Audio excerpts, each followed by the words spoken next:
लेकिन असली रहस्य तो इस दूसरे दरवाजे से शुरू होने वाला था, जहां हमें मिलने वाले थे बहुत से ऐसे रहस्यमय तहखाने और सुरंग जो उस समय सुरक्षा की दृष्टि से बनाई गई थी। देवगढ़ के दूसरे दरवाजे से शुरू हो जाते हैं इसके रहस्य। जब इस दरवाजे में आप प्रवेश करते हैं तो बेहद खूबसूरत नक्काशी और वो कला नजर आती है जिससे इसे बनाया गया। लेकिन इसी दरवाजे के प्रांगण जहां बैठक थी, वहां पर था एक गुप्त तहखाना। उस तहखाने में जब मैंने अंदर कैमरा डाल के देखा तो मुझे नजर आया कि वक्त के थपेड़ों ने इसको भर दिया है। शायद ये बहुत गहरा रहा होगा और शायद इसका कहीं से एग्जिट भी रहा होगा।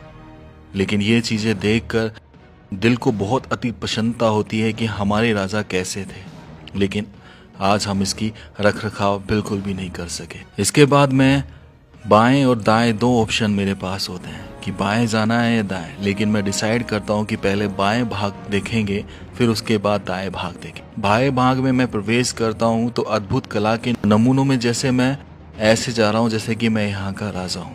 वो फीलिंग जो आती है आपको इनसे गुजरते हुए, साफ पता चलता था कि उन्होंने किस तरीके से इस जगह को बनाया। प्रवेश करते ही एक बड़ा चौक आता है और उस चौक में एक गोलाकार टैंक सा नजर आता है।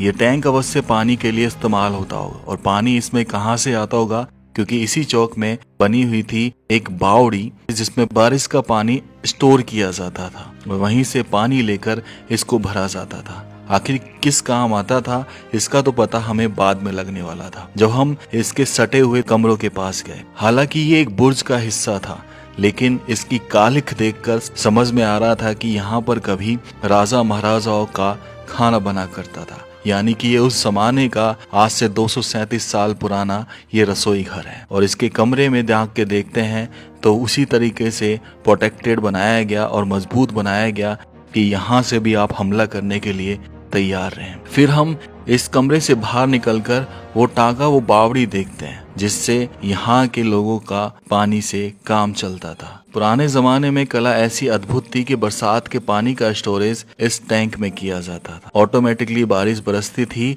और सारे किले का पानी इस टैंक में आता था। ऐसी बावड़ियां इस किले में और भी दिखने वाली थी, इससे भी बड़ी, जिसे आप देखकर दंग रह जाएंगे। इस बावड़ी को देखकर मैं हैरान था, इसके आर्किटेक्चर को देखकर हैरान था, आखिर कैसे बनाई इतनी ऊंचाई पर। लेकिन ये तो कुछ भी नहीं था।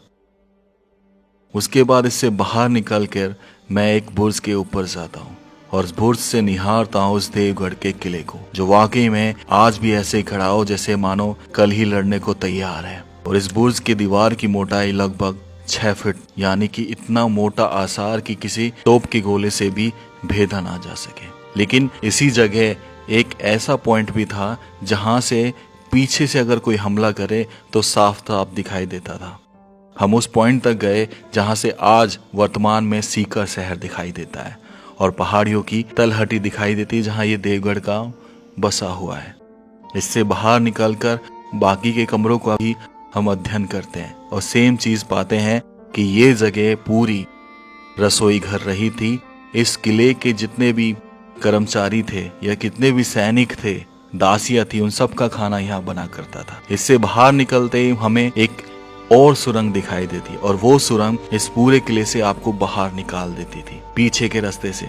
अगर आगे से हमला हो जाए तो आप रानी और बच्चों को, महिलाओं और बच्चों को यहाँ से सुरक्षित निकाल सके। इस हिसाब से बनाया गया था ये किला। लेकिन अभी तो हमने इसका सिर्फ 1% हिस्सा देखा था, 99% हिस्सा तो बाकी था और बहुत ज्यादा रहस्य में। मैं उसकी तरफ चल पड़ता हूँ। यानी अब बाईने हाथ के भाग को देखने का वक्त आ गया था।